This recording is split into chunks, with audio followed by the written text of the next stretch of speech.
une sainte au cœur noir. Et si une femme pieuse drapée dans la robe d'une abbesse cachait des crimes si atroces qu'il ferait trembler les murs d'un couvent, Marie de Bretagne, une figure obscure du XIIIe siècle, était révérée comme une sainte dans son couvent breton, mais sous ses prières se dissimulaient des actes d'une noirceur inimaginable. Cette histoire, divisée en 7 parties palpitantes, dévoile les secrets terrifiants de Marie de Bretagne, une femme qui, sous le couvert de la foi, a semé la peur et la mort. Préparez-vous à pénétrer dans un monde où la sainteté masque l'horreur, où les couloirs d'un couvent résonnent de cris étouffés.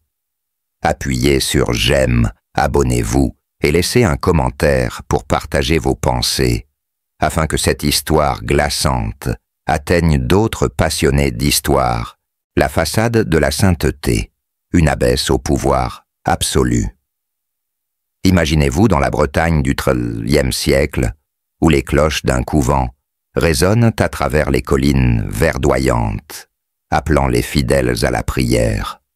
Au cœur de cette région pieuse se dresse le couvent de Sainte-Croix, un lieu de recueillement où les âmes cherchent la paix. À sa tête, Marie de Bretagne, une abbesse dont la réputation de sainteté attire pèlerins nobles et même des évêques. Mais derrière les murs épais du couvent, sous le voile de la piété, se cache une vérité si sombre qu'elle pourrait faire vaciller la foi des plus dévots. Qui était vraiment Marie de Bretagne, cette femme révérée, comme une sainte, mais dont les actes allaient bientôt choquer? L'histoire naît vers 1220, dans une famille aristocratique bretonne. Marie de Bretagne entre au couvent à l'âge de 15 ans, poussée, semble-t-il, par une vocation religieuse. Les archives, bien que rares pour cette période, suggèrent qu'elle était une femme d'une intelligence remarquable, dotée d'un charisme qui lui permet de gravir rapidement les échelons. À 25 ans, elle devient abbesse du couvent de Sainte-Croix, une position de pouvoir rare pour une femme dans une société dominée par les hommes. Sous sa direction, le couvent prospère, les dons affluent, les manuscrits sont copiés avec soin, et les pèlerins affluent pour entendre ses sermons. Mais cette façade de sainteté dissimule une réalité bien plus troublante. Marie, avec ses yeux perçants et sa voix douce, mais autoritaire, sait manipuler ceux qui l'entourent. Les nonnes la craignent autant qu'elles l'admirent. Selon des fragments de chroniques monastiques, elle impose une discipline de fer, les prières doivent être récitées à l'heure exacte, les jeûnes sont rigoureux et toute désobéissance est punie sévèrement. Mais ces punitions vont bien au-delà des pratiques habituelles de l'époque. Des rumeurs commencent à circuler parmi les novices, certaines sœurs jugées trop rebelles disparaissent mystérieusement après avoir été convoquées dans les appartements privés de l'abbesse. Imaginez-vous comme une jeune novice pénétrant dans ce couvent, où l'odeur de l'encens se mêle à une tension palpable. Les couloirs sombres éclairés seulement par des chandelles vacillantes semblent murmurer des secrets. Vous entendez des bruits étouffés, la nuit des portes qui claquent, mais on vous ordonne de ne poser aucune question. Marie de Bretagne, avec son sourire bienveillant, vous assure que tout est pour le salut de votre âme. Pourtant, quelque chose dans son regard vous glace le sang.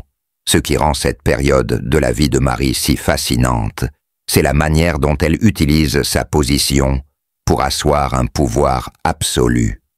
À une époque où l'Église est une force dominante, une abbesse comme Marie dispose d'une autorité presque divine sur son couvent. Les évêques locaux, impressionnés par ses relations aristocratiques et ses dons généreux, ferment les yeux sur les rumeurs. Les paysans des villages voisins dépendant des terres du couvent n'osent pas s'opposer à elle. Mais sous cette apparence de piété, Marie commence à s'intéresser à des pratiques interdites, influencées par des textes ésotériques et des récits d'alchimie qui qui circulent dans les cercles savants de l'époque. Selon des sources historiques fragmentaires, Marie aurait eu accès à des manuscrits interdits, peut-être apportés par un clerc itinérant. Ces textes mélangent de théologie hérétique et de savoir occulte, promettent des révélations sur la vie et la mort. Fascinée, Marie commence à organiser des rituels secrets dans les sous-sols du couvent, loin des regards indiscrets. Ces cérémonies décrites dans des témoignages postérieurs impliquent des prières profanes et, selon certaines rumeurs, des sacrifices. Mais de quel type? Les archives restent vagues, mais les disparitions de novices et de jeunes villageoises commencent à attirer l'attention. Une analyse psychologique moderne pourrait suggérer que Marie souffrait d'un trouble narcissique aggravé par son pouvoir illimité. Son besoin de contrôle, combiné à une fascination pour l'invisible, l'a peut-être poussée à franchir des limites morales.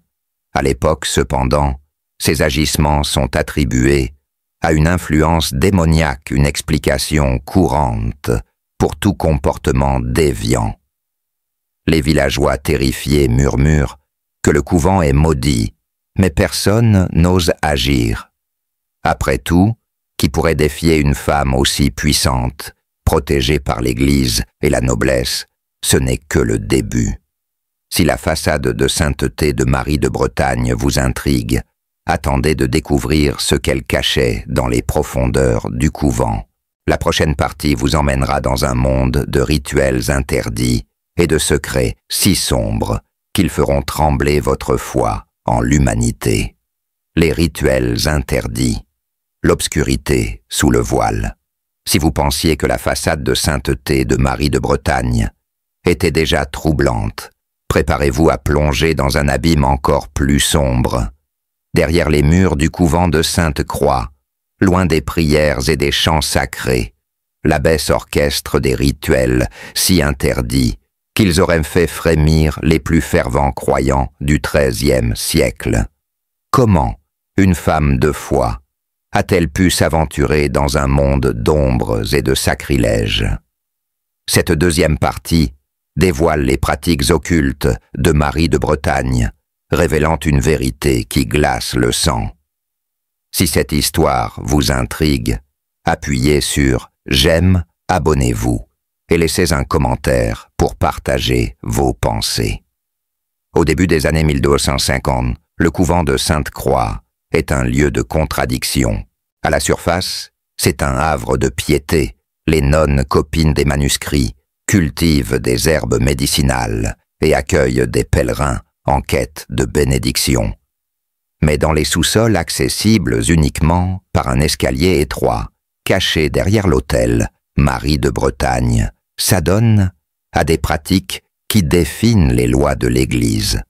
Les archives, bien que fragmentaires, mentionnent des témoignages de novices ayant entendu des incantations étranges, la nuit accompagnée d'odeurs d'encens, inhabituelles et de chandelles brûlant jusqu'à l'aube. Marie, fascinée par les manuscrits ésotériques qu'elle a découverts, s'entoure d'un petit cercle de fidèles, des nonnes terrifiées par son autorité et un clerc mystérieux nommé Étienne, un érudit errant, qui aurait introduit des textes interdits dans le couvent.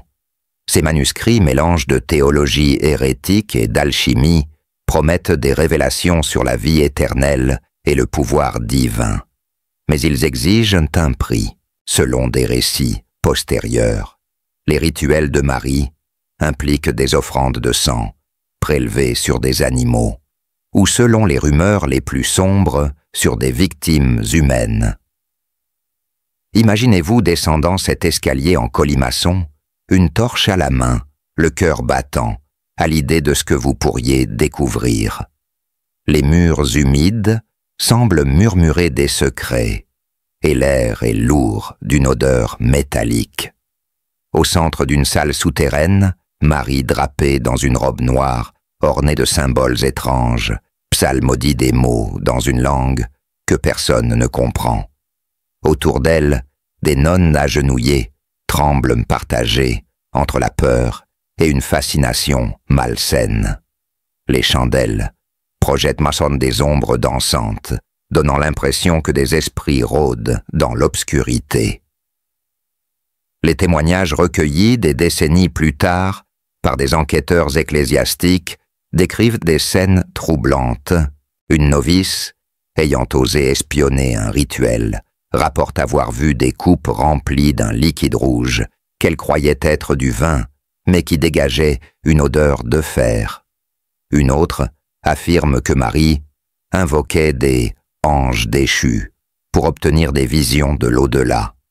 Ces récits, bien que teintés de superstition, suggèrent que Marie était obsédée par l'idée de transcender la mortalité, peut-être influencée par la perte précoce de ses parents, qui l'a laissée orpheline à un jeune âge. Une analyse psychologique moderne pourrait interpréter cette obsession comme un symptôme de mégalomanie. Marie, investie d'un pouvoir quasi divin dans son couvent, aurait cherché à défier les limites humaines, voyant dans l'occultisme un moyen de s'élever au-dessus de sa condition. À l'époque, cependant, ces pratiques sont perçues comme une hérésie pure et simple. L'Église, déjà en alerte face aux mouvements hérétiques, comme les cathares, voit dans ces rituels une menace directe à l'ordre établi.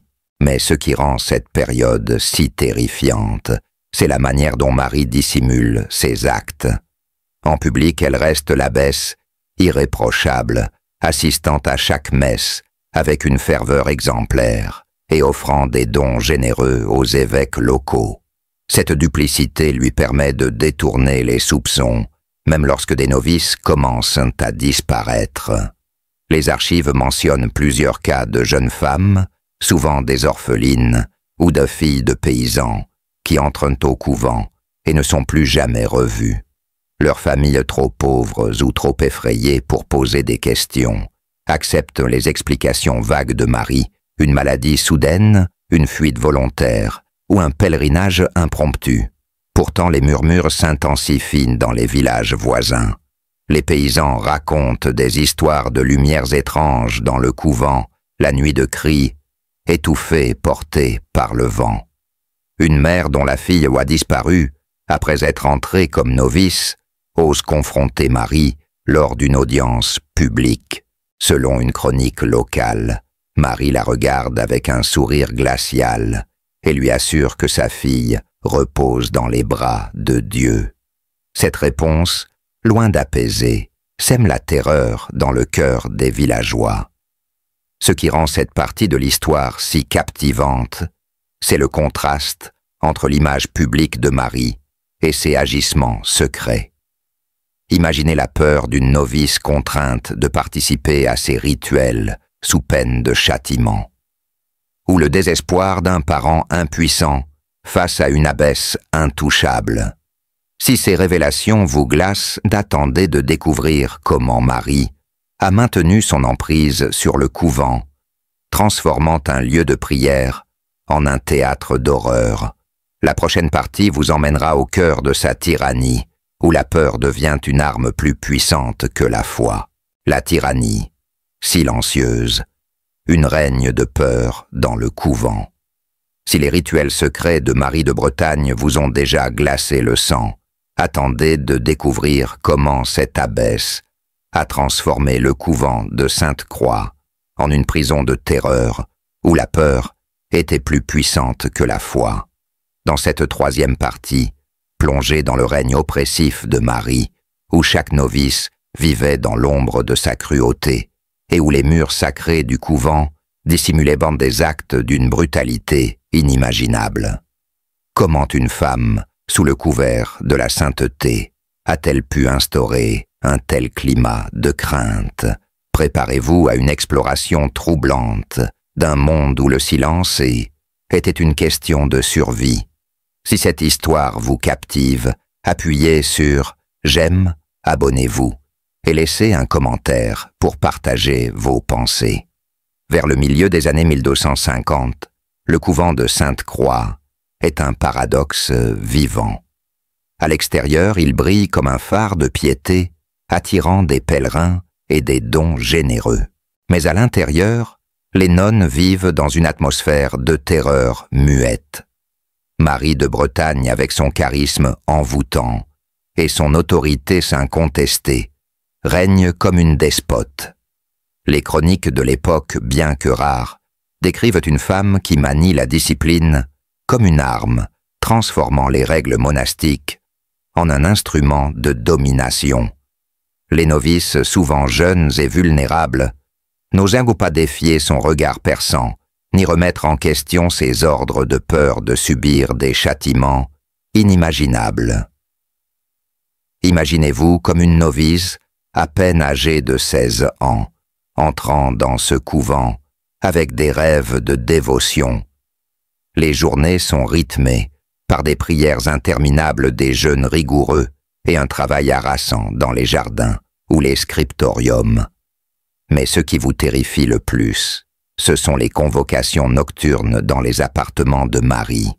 Les rumeurs circulent parmi les nonnes, celles qui sont appelées ne reviennent pas toujours. Certaines, dit-on, sont envoyées dans des couvents lointains. D'autres, selon des murmures plus sombres, rencontrent un sort bien plus funeste.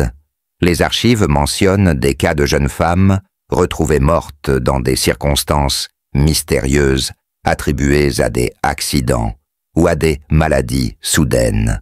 Ce qui rend le règne de Marie si terrifiant, c'est sa capacité à maintenir cette façade de sainteté tout en instillant la peur. Elle organise des messes grandioses où elle prononce des sermons si émouvants que les pèlerins pleurent d'admiration. Mais en privé, elle punit avec une cruauté calculée. Selon un témoignage rapporté par un clerc, anonyme, une novice qui avait osé poser des questions sur les rituels souterrains, fut enfermée dans une cellule sans lumière, pendant des semaines, nourrie seulement de pain et d'eau. D'autres accusés d'hérésie ou de désobéissance disparaissaient sans explication. Ces punitions, bien que cachées, servaient d'avertissement. Personne ne défie l'abbesse sans en payer le prix. Une analyse psychologique moderne pourrait suggérer que Marie souffrait d'un trouble de la personnalité antisociale, caractérisé par un manque d'empathie et un besoin de contrôle absolu. Son pouvoir au sein du couvent, renforcé par son statut aristocratique, lui donnait une liberté presque illimitée. À une époque où les femmes avaient peu d'autorité, Marie exploitait son rôle d'abbesse pour exercer une domination sans bornes, transformant ses subordonnés en pions. Pourtant, elle n'était pas seule. Son fidèle clerc Étienne jouait un rôle clé dans l'organisation des rituels et l'intimidation des nonnes. Les archives suggèrent qu'il manipulait les plus jeunes, les convainquant que leur silence était un acte de foi. Mais la terreur de Marie ne se limitait pas aux murs du couvent. Les villages voisins, dépendants des terres monastiques, vivaient également dans la crainte. Les familles qui envoyaient leurs filles au couvent, souvent dans l'espoir de leur offrir une vie meilleure, commencèrent à remarquer des irrégularités. Une paysanne citée dans une chronique locale raconte avoir vu sa fille pour la dernière fois lors d'une visite au couvent où Marie lui avait assuré que la jeune fille était en formation spirituelle. Quelques mois plus tard, la novice avait disparu et la famille reçut une petite somme d'argent avec l'ordre de ne plus poser de questions. Ce système d'intimidation était d'une efficacité redoutable. Les évêques locaux, impressionnés par les dons de Marie et sa réputation, hésitaient à enquêter sur les rumeurs. L'Église en pleine lutte contre les hérésies, comme le catharisme, avait d'autres priorités. Pourtant, des fissures commençaient à apparaître. Une novice, échappée du couvent dans des circonstances mystérieuses, parvint à atteindre un monastère voisin et raconta des histoires de rituels sacrilèges et de punitions cruelles. Bien que son témoignage fût initialement ignoré, il planta les graines d'une enquête future. Ce qui rend cette période si captivante c'est la manière dont Marie maintenait un équilibre précaire entre sa façade publique et ses actes privés. Imaginez le courage qu'il fallait à une novice pour murmurer un mot contre elle, sachant que la moindre trahison pouvait signifier la mort. Pour les lecteurs d'aujourd'hui, cette histoire soulève des questions troublantes. Comment une femme dans un monde dominé par les hommes a-t-elle pu exercer une telle tyrannie? Et pourquoi l'Église censée protéger les âmes a-t-elle fermé les yeux si longtemps? Si ce règne de terreur vous semble déjà insupportable, attendez de découvrir comment les premières fissures dans l'empire de Marie ont conduit à sa chute. La prochaine partie révélera l'incident qui a éveillé les soupçons des autorités et mis en lumière les horreurs cachées du couvent. La fissure dans le voile. L'incident qui déclencha la chute. Si la tyrannie silencieuse de Marie de Bretagne vous a déjà horrifié, attendez de découvrir l'incident qui a brisé son emprise et mis en lumière les horreurs cachées du couvent de Sainte-Croix. Dans cette quatrième partie, plongée dans le moment crucial où l'arrogance de Marie et une erreur fatale ont attiré l'attention des autorités ecclésiastiques, précipitant la fin de son règne de terreur. Comment une abbesse si habile à manipuler son entourage a-t-elle fini par trébucher? Préparez-vous à une révélation aussi dramatique que troublante. Si cette histoire vous captive, appuyez sur « J'aime », abonnez-vous et laissez un commentaire pour partager vos pensées. Vers 1258, le couvent de Sainte-Croix est à l'apogée de son prestige, mais aussi au bord de l'effondrement. Marie de Bretagne, désormais dans la quarantaine, règne avec une assurance presque divine. Sa façade de piété reste intacte, elle accueille des pèlerins, finance des œuvres charitables et impressionne les évêques par sa générosité. Mais sous cette surface, les disparitions de novices et de jeunes villageoises s'accumulent, et les murmures des villageois deviennent des cris étouffés de désespoir. Les familles, bien que terrifiées, commencent à poser des questions, et les rumeurs atteignent enfin les oreilles d'un homme qui ne se laissera pas intimider l'évêque de Rennes Philippe de Marigny. L'incident déclencheur survient lors d'une fête religieuse en l'honneur de la Vierge Marie, organisée par le couvent. Des nobles et des ecclésiastiques de toute la Bretagne se réunissent pour assister à une messe solennelle dirigée par Marie de Bretagne. Mais ce jour-là, une jeune novice nommée Agnès commet l'impensable en pleine cérémonie. Elle s'effondre en larmes devant l'assemblée et hurle que le couvent est un lieu de damnation, selon des fragments de chroniques. Agnès, une orpheline entrée au couvent 2 ans plus tôt, accuse Marie d'avoir orchestré des rituels impies et d'avoir fait disparaître ses compagnes. La foule choquée murmure, et Philippe de Marigny, présent dans l'assemblée, ordonne immédiatement qu'Agnès soit interrogée. Imaginez la tension dans la grande salle du couvent, où les chandelles vacillent sous le souffle des murmures. Marie, d'ordinaire imperturbable, blêmit, mais garde son calme, affirmant qu'Agnès est folle victime d'hallucinations causées par un jeûne trop rigoureux. Mais l'évêque, connu pour son intégrité, n'est pas convaincu. Il ordonne qu'Agnès soit placée sous la protection d'un monastère voisin et commence une enquête discrète. Ce moment marque un tournant pour la première fois. L'autorité de Marie est publiquement mise en doute et les fissures dans sa façade de sainteté deviennent impossibles à ignorer. L'enquête de Philippe révèle des détails troublants.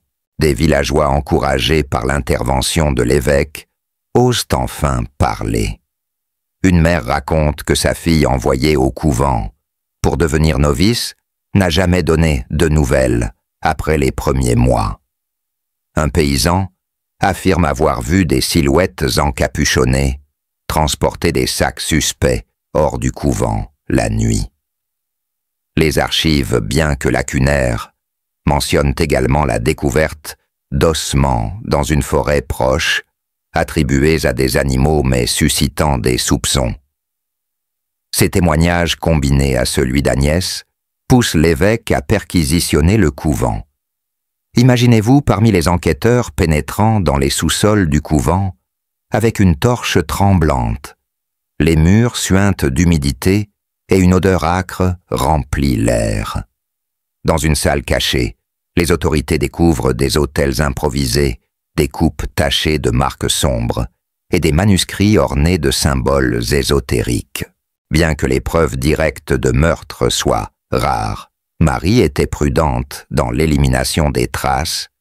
Ces découvertes suffisent à justifier une accusation d'hérésie, un crime aussi grave que le meurtre à l'époque. Ce qui rend cet incident si captivant, c'est l'arrogance de Marie qui a conduit à sa perte. Une analyse psychologique moderne pourrait suggérer qu'elle souffrait d'un sentiment d'invincibilité renforcé par des années d'impunité. En tant qu'abbesse, elle se croyait au-dessus des lois humaines et divines, une illusion qui l'a poussée à sous-estimer la détermination de Philippe de Marigny. À l'époque, cependant, les villageois voyaient dans cet incident la preuve que le couvent était maudit et beaucoup attribuaient les actes de Marie à une possession démoniaque. L'enquête met également en lumière le rôle des complices de Marie. Étienne Leclerc, érudit, est arrêté et interrogé. Sous la pression, il avoue avoir fourni des textes interdits et participé à des rituels, bien qu'il minimise son implication. D'autres nonnes, terrifiées, commencent à parler décrivant des punitions brutales et des rituels nocturnes. Ces témoignages, bien que parfois contradictoires, dressent un portrait accablant de l'abbesse, révélant une femme qui utilisait la peur comme une arme pour maintenir son pouvoir. Pour les villageois, cet incident est à la fois un soulagement et une source d'angoisse. Imaginez la douleur d'une famille apprenant que leur fille confiée au couvent dans l'espoir d'une vie meilleure a peut-être été victime d'une horreur indicible. Pourtant, l'enquête marque le début de la fin pour Marie. Les autorités désormais alertées préparent un procès qui promet de révéler des vérités encore plus choquantes. Si cet incident vous a bouleversé, attendez de découvrir le procès de Marie de Bretagne, où ces crimes seront exposés au grand jour. La prochaine partie vous emmènera dans une salle d'audience, où l'horreur et la justice se rencontrent dans un affrontement dramatique. Le procès de l'abbesse, la vérité dévoilée. Si l'incident qui a ébranlé le couvent de Sainte-Croix vous a déjà secoué, préparez-vous à entrer dans une salle d'audience, où la vérité sur Marie de Bretagne éclate comme un orage dévastateur.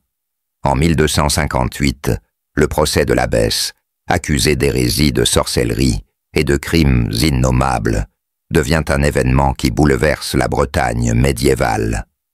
Cette 5e partie plonge dans les confessions glaçantes, les témoignages déchirants et les réactions d'une société confrontée à l'horreur, cachée sous le voile d'une sainte. Si cette histoire vous captive, appuyez sur « J'aime », abonnez-vous et laissez un commentaire pour partager ce qui vous choque le plus. Le procès de Marie de Bretagne s'ouvre à l'automne 1258 dans la grande salle épiscopale de Rennes, sous l'égide de l'évêque Philippe de Marigny. La foule composée de nobles, de prêtres et de paysans se presse pour assister à un événement sans précédent. Marie, autrefois intouchable, se tient devant les juges, son visage impassible masquant une tempête intérieure. Les accusations sont graves hérésies, pour ses rituels occultes, sorcellerie, pour ses prétendues invocations démoniaques, et le plus accablant, le meurtre présumé de novices et de jeunes villageoises. Les archives, bien que partielles, décrivent une atmosphère lourde où chaque mot prononcé semble peser comme une pierre tombale. Imaginez-vous dans cette salle, où les vitraux jettent des lueurs colorées sur les visages tendus des spectateurs. Marie, vêtue d'une simple robe de nonne, conserve une dignité froide, mais ses mains tremblent légèrement lorsqu'elle prend la parole. Au début, elle nie tout en bloc, qualifiant les accusations de calomnie, orchestrées par des ennemis jaloux de son pouvoir. Mais les preuves s'accumulent rapidement. Les enquêteurs présentent les objets trouvés dans les sous-sols du couvent, des manuscrits ésotériques, des coupes tachées de sang et des vêtements appartenant à des novices disparus. Ces découvertes, bien que circonstancielles, suffisent à semer le doute dans l'esprit des juges.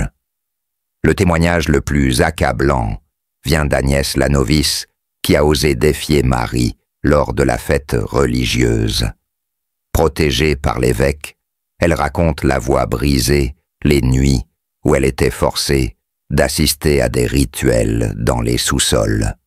Elle décrit des incantations profanes, des autels ornés de symboles étranges et des cris étouffés qu'elle attribue à des victimes. Selon les archives, Agnès affirme que Marie croyait pouvoir communiquer avec des esprits pour obtenir des visions divines, une obsession qui l'a poussée à des actes de plus en plus extrêmes.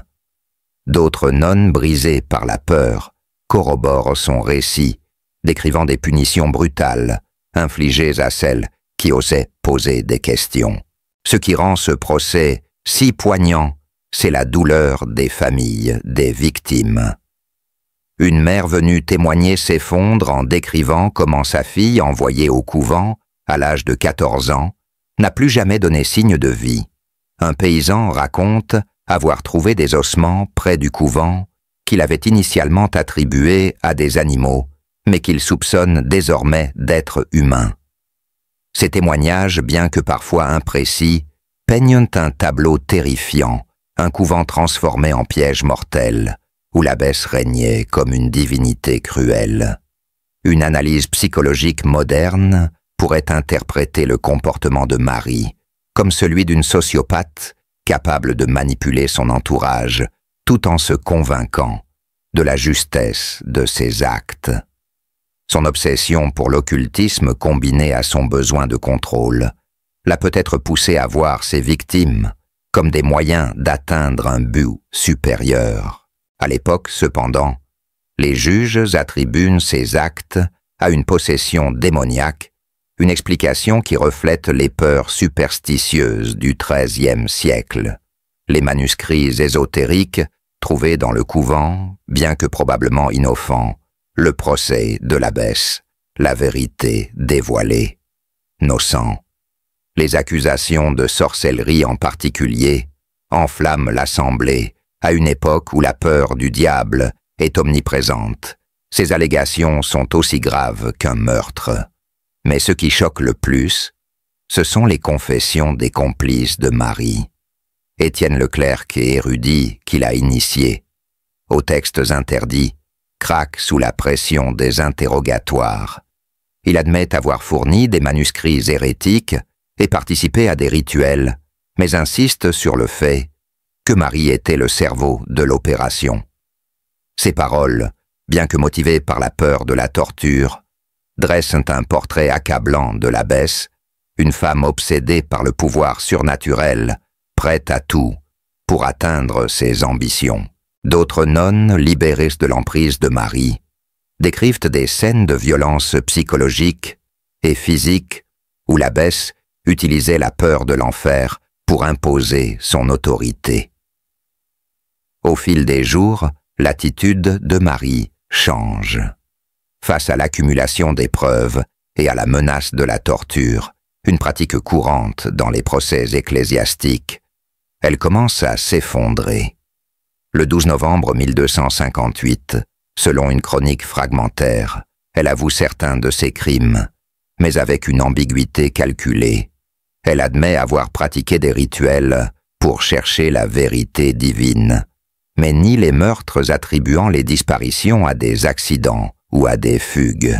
Ces larmes décrites comme théâtrales par un témoin divisent l'assemblée. Certains y voient un remords sincère, d'autres une tentative de manipulation. Une analyse psychologique moderne pourrait suggérer que Marie oscillait entre déni et rationalisation. En se présentant comme une chercheuse de vérité divine, elle tentait peut-être de justifier ses actes à ses propres yeux, un mécanisme de défense typique des personnalités narcissiques.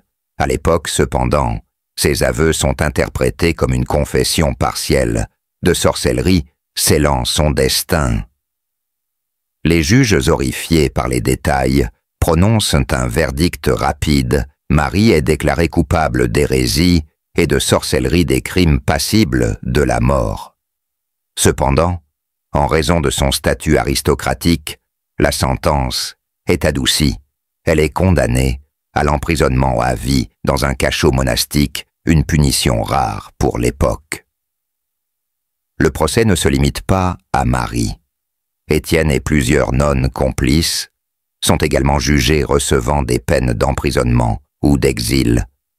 Mais pour les familles des victimes, ce verdict est une maigre consolation.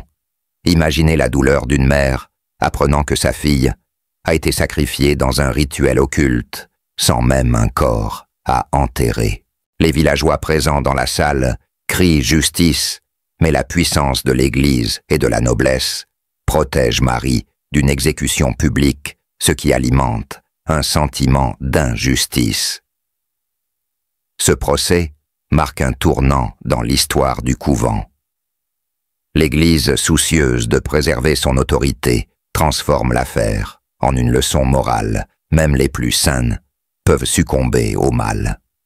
Mais pour les habitants de la Bretagne, l'histoire de Marie devient une légende, un conte d'avertissement sur la corruption cachée sous la piété.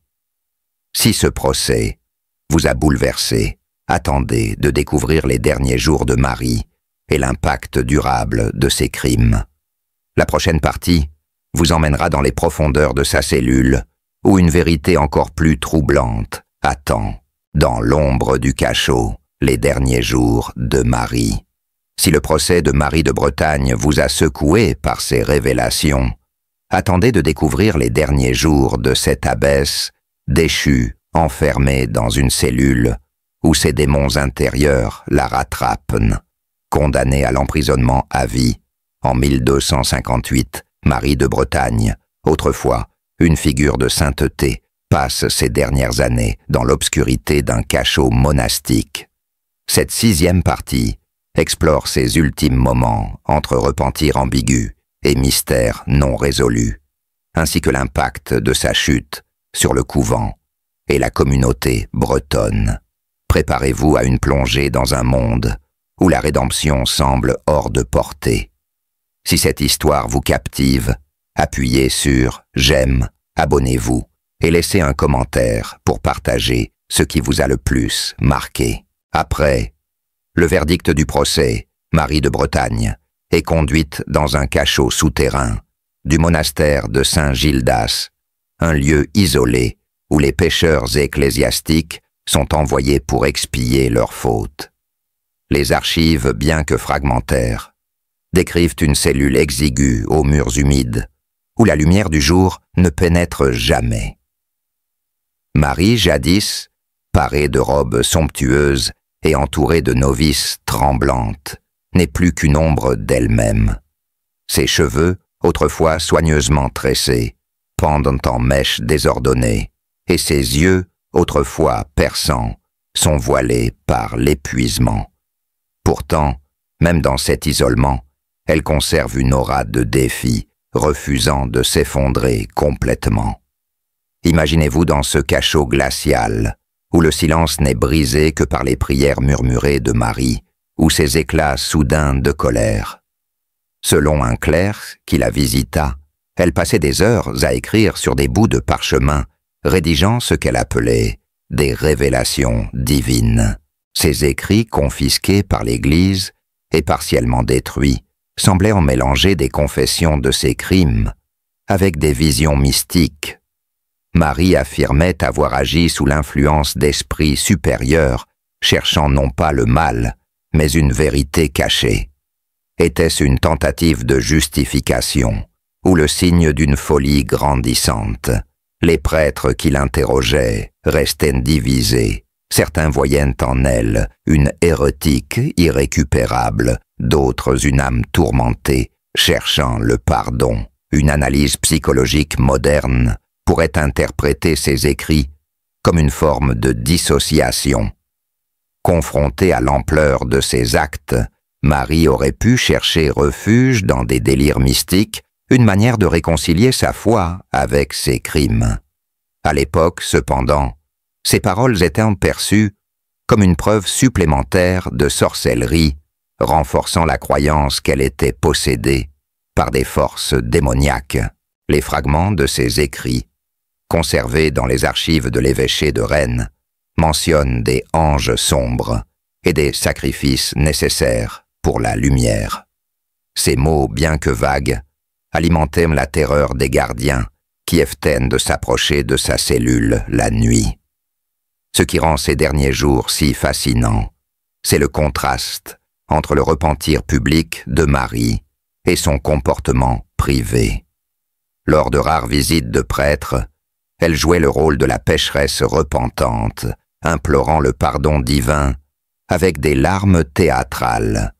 Mais en privé, selon un gardien, elle maudissait ses accusateurs, accusant l'évêque Philippe de Marigny de l'avoir trahi par jalousie. Cette duplicité reflète la complexité de son personnage. Était-elle sincèrement rongée par le remords, ou jouait-elle une dernière fois la comédie pour préserver son image? Pendant ce temps, le couvent de Sainte-Croix traverse une période de chaos. Après le procès, l'Église nomme une nouvelle abbesse pour restaurer l'ordre, mais la réputation du couvent est irrémédiablement ternie. Les pèlerins cessent de venir, les dons s'amenuisent et les nonnes restantes vivent dans la peur des souvenirs laissés par Marie. Certaines traumatisées par leur expérience quittent l'ordre, tandis que d'autres racontent des histoires de visions nocturnes, affirmant entendre les cris des victimes dans les couloirs. Les Valageois, eux, évitent le couvent le surnommant « la maison du diable ». Cette stigmatisation marque un tournant. Un lieu autrefois sacré devient un symbole de corruption. Pour les familles des victimes, la condamnation de Marie offre peu de réconfort. Imaginez la douleur d'une mère apprenant que sa fille disparue dans le couvent ne reviendra jamais. Les archives ne précisent pas le nombre exact de victimes, mais les témoignages suggèrent des dizaines de disparitions, principalement des novices orphelines ou des filles de paysans choisies pour leur vulnérabilité. L'absence de corps rend la justice encore plus amère sans tombe, où pleurer les familles doivent vivre avec un deuil inachevé. L'Église, soucieuse de limiter le scandale, censure les détails les plus sordides du procès. Les manuscrits de Marie, jugés hérétiques, sont brûlés, et son nom est effacé des registres officiels du couvent. Pourtant, les rumeurs persistent, transmises par les conteurs et les voyageurs. Dans les villages bretons, l'histoire de l'abbesse maudite devient une légende, un avertissement sur les dangers de la foi corrompue. Les chroniqueurs de l'époque, comme l'historien local, Guillaume de Vannes, notent que l'affaire a renforcé le pouvoir de l'Église qui utilise le cas de Marie pour justifier une surveillance accrue des couvents. Ce qui rend cette période si poignante, c'est la solitude de Marie dans ses derniers jours. Privée de son pouvoir, elle n'est plus qu'une femme confrontée à ses propres ténèbres. Les archives suggèrent qu'elle est morte vers 1262, probablement de maladie ou d'épuisement, bien que certaines rumeurs parlent d'un suicide. Sa fin, Hannah Arendt, dans son livre « The Origins of Totalitarianism », note que les procès comme celui de Marie reflètent les tensions sociales de l'époque, où la peur du péché et du diable était exploitée pour maintenir l'ordre. Mais pour Marie, il n'y avait plus de rédemption possible. Si les derniers jours de Marie vous ont bouleversé, attendez de découvrir l'héritage qu'elle a laissé derrière elle, une légende qui hante encore la Bretagne. La prochaine partie explorera comment ces crimes ont marqué la culture et donné naissance à des récits qui résonnent encore aujourd'hui. L'héritage maudit, la légende de l'abbesse noire. Si les derniers jours de Marie de Bretagne vous ont plongé dans un abîme de réflexion, attendez de découvrir comment ces crimes ont transcendé son époque pour devenir une légende qui hante encore la Bretagne. Dans cette 7e et dernière partie, explorez l'héritage troublant de Marie, une femme dont les actes ont inspiré des récits d'horreur, des mises en garde morales et une fascination durable pour les ténèbres cachées sous la sainteté. Comment une abbesse déchue est-elle devenue un mythe? Cette conclusion vous emmène dans un voyage où l'histoire se mêle à la légende, laissant une empreinte indélébile. Si cette histoire vous a secoué, appuyez sur « J'aime », partagez-la et laissez un commentaire pour nous dire ce qui vous a le plus choqué. Abonnez-vous pour découvrir d'autres récits historiques aussi troublants après la mort de Marie de Bretagne, vers 1262, le couvent de Sainte-Croix sombre dans l'oubli. Les murs autrefois sacrés, où résonnaient des prières, deviennent un lieu de peur et de superstition. Les villageois bretons, marqués par les révélations du procès, évitent le couvent le surnommant la maison de l'abbesse noire. Cette appellation mentionnée dans des chroniques locales du XIVe siècle transforme Marie en une figure quasi mythologique, une sainte corrompue dont l'ombre plane sur la région. Mais comment une femme effacée des registres officiels a-t-elle pu laisser une marque si profonde dans l'imaginaire collectif? L'héritage de Marie commence avec les récits oraux. Dans les villages bretons, les conteurs autour des feux de camp narrant l'histoire d'une abbesse qui pactisait avec le diable pour obtenir des pouvoirs surnaturels.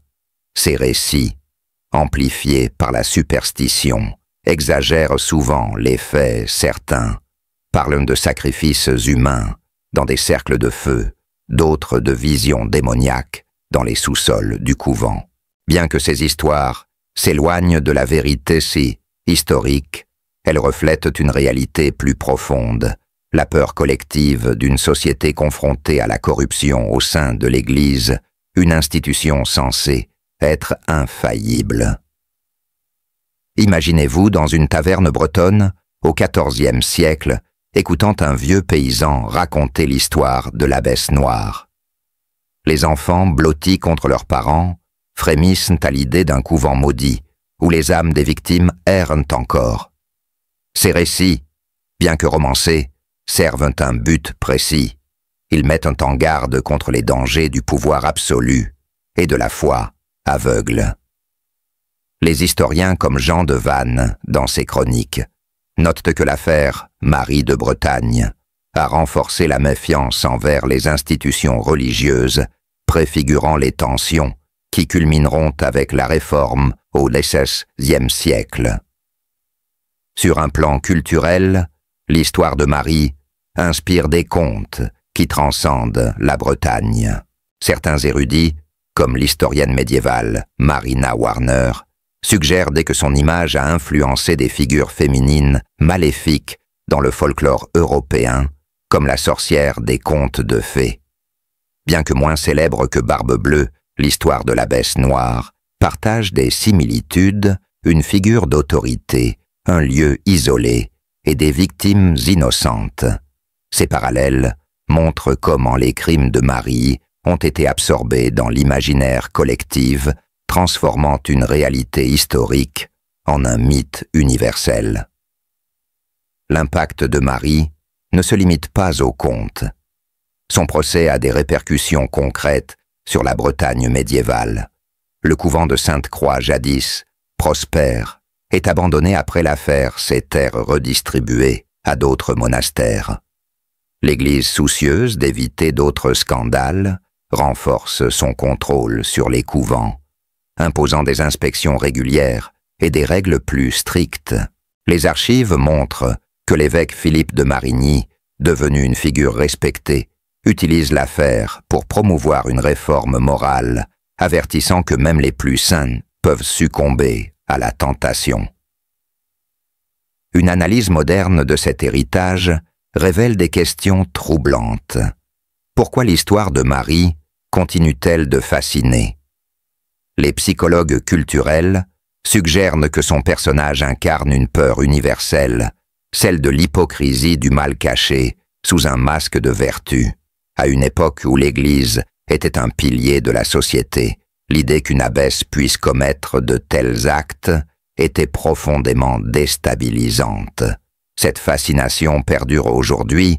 Des écrivains et des cinéastes modernes s'inspirent de figures comme Marie pour explorer les thèmes de la corruption et de la dualité humaine.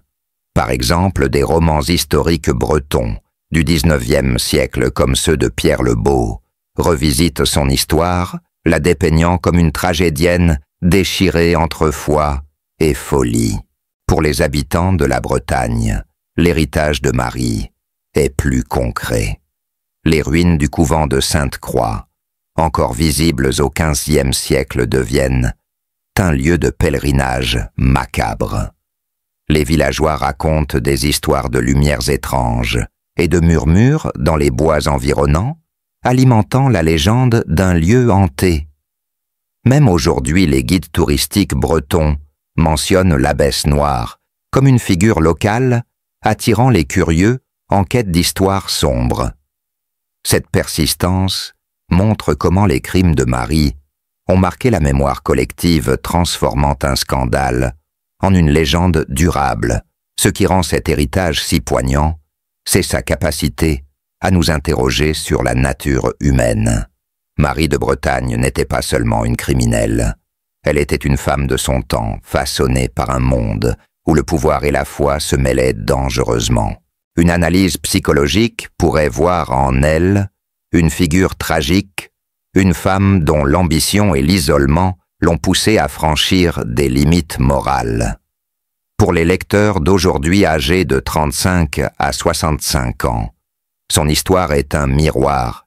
Elle nous rappelle que le mal peut se cacher derrière les apparences les plus respectables, une leçon aussi pertinente au XIIIe siècle qu'aujourd'hui. En guise de conclusion, l'histoire de Marie de Bretagne est une plongée dans les ténèbres de l'âme humaine, un récit où la sainteté et l'horreur se rencontrent. Ces crimes, bien que oubliés par les livres d'histoire officiels, vivent dans les récits bretons, nous rappelant que la vérité est souvent plus étrange que la fiction. Si cette histoire vous a bouleversé, partagez-la avec ceux qui aiment explorer les recoins sombres de l'histoire.